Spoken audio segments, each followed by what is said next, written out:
the V.O.A facilities and talked about how you start an FM broadcast station. So going from one end to the other, and that made it kind of fascinating to be able to tell people how to do essentially in the commercial arena what Fred Rescall had told me in 8th grade to do to become involved in this fantastic radio business that we're all part of. So anyway, there's full circle, probably more than you wanted to hear, but anyway, it was 7 years ago, almost 7 years ago, that I last spoke to this club about WLW, and also gave a presentation, a similar presentation, but more about programming, to the Historical Society, and another one to the Amateur Radio Transmitting Society, Arts, in Louisville, so which I used to belong to many years ago.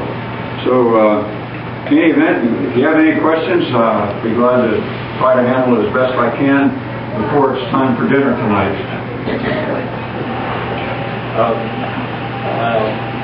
I listened to Ronald Reagan explaining something a few years back, and he used to broadcast on the Dixon. Dixon, Ohio. Yeah, it was WHO radio. Yeah. Anyway, he was telling about he was broadcasting a ball game. And they lost the line. Yeah, he had contact on the phone, and I think it was on about the 7th inning or something like that. And so he faked it. Well, what happened was that during that period when they lost the, he was reading the ticker. Yeah. But he was narrating the game when they lost the line, and then when they got the line back, something like 20 minutes later. This is all in this museum out at the California, his ranch. He has a museum, and his whole history of WHO is there, including this story. And then any broadcaster I know would start making excuses about what happened. They lost the line, technical problems. He never said a word. He just picked it up as soon as they got the line back, and he started narrating exactly what had happened 20 minutes earlier, just as if it were happening right that moment, and caught him up through memory, just his memory of all the detail of that game. Back during the days when USSR was broadcasting, there was a Russian diplomat in Washington, D.C. who bought a shortwave radio for his son. He wanted his son to be getting the message from back home.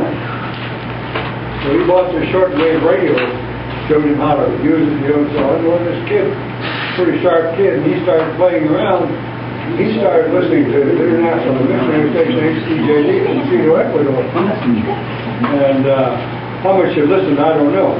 But after the fall of the Iron Curtain, when HCJD was no longer broadcasting into Russia quite the same way, they investigated the possibility of getting some local stations on the air in Moscow.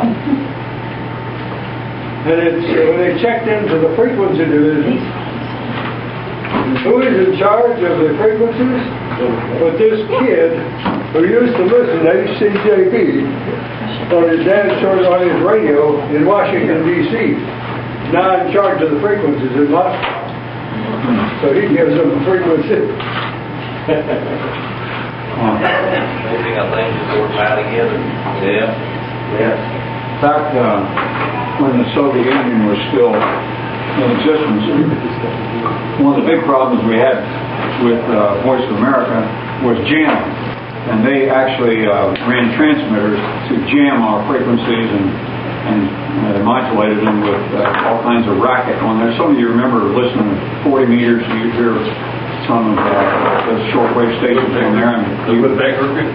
Pardon me? The Woodpecker, they called it? Yeah, right. And they would deliberately do that so their own people could not listen to WLWO and subsequently Voice of America. that I learned. I'm a member of Broadcast Pioneers, which is an organization of broadcasters who want to join an organization for historical purposes who've been in the business for 20 years or more. And I visited our museum, Broadcast Pioneers Museum, years ago, and I ran across a story that I thought was quite interesting. And you all heard about David Sarnoff. And how many of you heard the story that David Sarnoff was an operator at Wanamaker's store when the Titanic sunk in 1912, and heard the SOS from the Titanic, which happened to be the first commercial SOS that was broadcast from a ship in distress. Anybody heard that story? Yeah? Okay. Well, if you have, it's just like so much of what you know ain't so.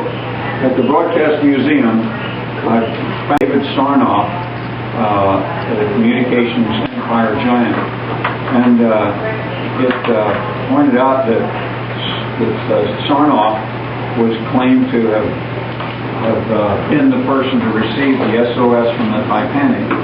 However, it didn't happen. I remember hearing two men on WMAL radio in Washington, D.C. when I was in the Pentagon, and on the way to work one day, and one of them said, history, what is history? History is the inaccurate reporting of things that should never have happened. And so it is with Sarnoff, anyway, who actually was not on duty the day that the Titanic sunk because Wanamaker store was closed, and they had closed their transmitter site that day because they didn't want it to interfere with their station in New Jersey, which is on the same frequency. So there was nobody on duty at Wanamaker the day that stores claimed he heard the SOS from the